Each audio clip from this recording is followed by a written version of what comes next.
अस्सलाम वालेकुम दोस्तों, आप देख रहे हैं मेरा YouTube चैनल। मैं हूं डॉक्टर बिलाल हुसैन। आज की हमारी वीडियो का टॉपिक नोस्पा टैबलेट के ऊपर है। नोस्पा टैबलेट जो कि 40 मिलीग्राम और 80 मिलीग्राम की स्ट्रेंथ में अवेलेबल होती है। इसको नोस्पा सादी या प्लेन और नोस्पा फोर्ड के नाम से जाना जाता है।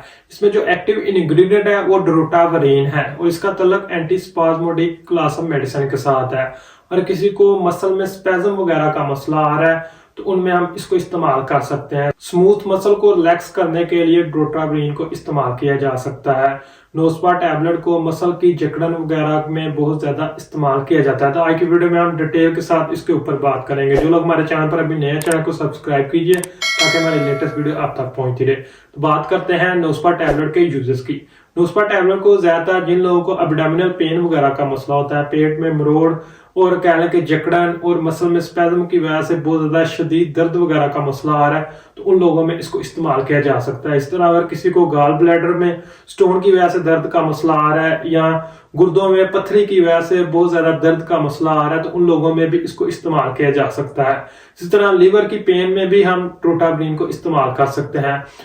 स्टोमिक के मसल में अगर किसी को दर्द वगैरह का मसला आ रहा है तो उनमें भी इस्तेमाल किया जा सकता है। इंटेस्टाइन में अगर किसी को दर्द का मसला आ रहा है तो उनमें भी इस्तेमाल कर सकते हैं। मतलब कि एब्डोमिनल में जितने भी आर्गन है और किसी में मसल में स्पैज्म वगैरह का मसला आ रहा है, जकड़न वगैरह का मसला आ रहा है, तो उनको रिलैक्स करने के लिए इसको इस्तेमाल किया जा सकता है। इसी तरह ड्रोटावरीन को फीमेल में पीरियड के दौरान जो दर्द वगैरह का मसला होता है या पीरियड से जो पहली दर्द की कैफियत होती है, तो उनमें भी हम इस्तेमाल कर सकते हैं।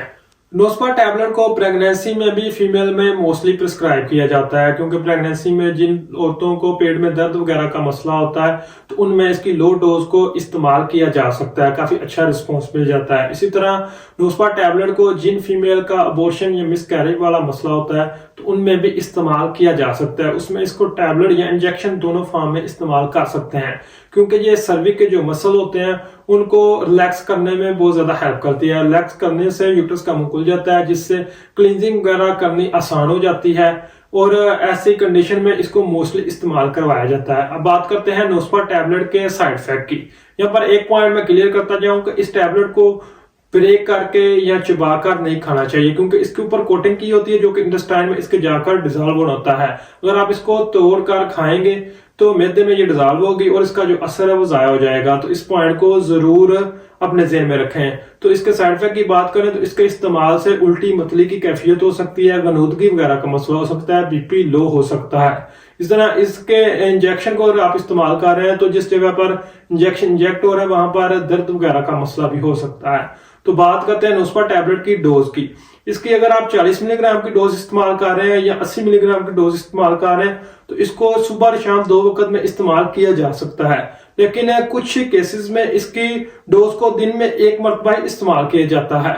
तो इसकी जो एग्जैक्ट डोज होती है वो पेशेंट की डिटेल के बाद ही तय की जाती है कि इसको 40 मिलीग्राम इस्तेमाल करवानी है या 80 मिलीग्राम। लेकिन ज्यादा सेफ साइड 40 मिलीग्राम होती है, इसको इस्तेमाल करवाया जाता है। इसकी अगर ड्रग इंटरेक्शन की बात करें तो जिन लोगों में बेंजोडाइजेपिन को प्रिस्क्राइब की गई है या लीवोडोपा की टैबलेट को प्रिस्क्राइब किया गया, उन लोगों में इसको इस्तेमाल करने से एहतियात करें। इस तरह नोस्पा टैबलेट के अगर प्रिकॉशन की बात करें तो जिन लोगों को हार्ट फेलियर का मसला है या लो बीपी वगैरह का मसला है तो उन लोगों में इसको इस्तेमाल करने से एहतियात करें। इसी तरह किसी को किसी भी किस्म का एलर्जी वगैरह का मसला है तो उन लोगों में भी इसको इस्तेमाल करने से एहतियात करें, क्योंकि उन लोगों में खास तौर पर इंजेक्शन को इस्तेमाल करने से एलर्जी वगैरह का मसला हो सकता है। उम्मीद करता हूँ आज की वीडियो आपको पसंद आई होगी। वीडियो को लाइक कीजिए, चैनल को सब्सक्राइब कीजिए। शुक्रिया।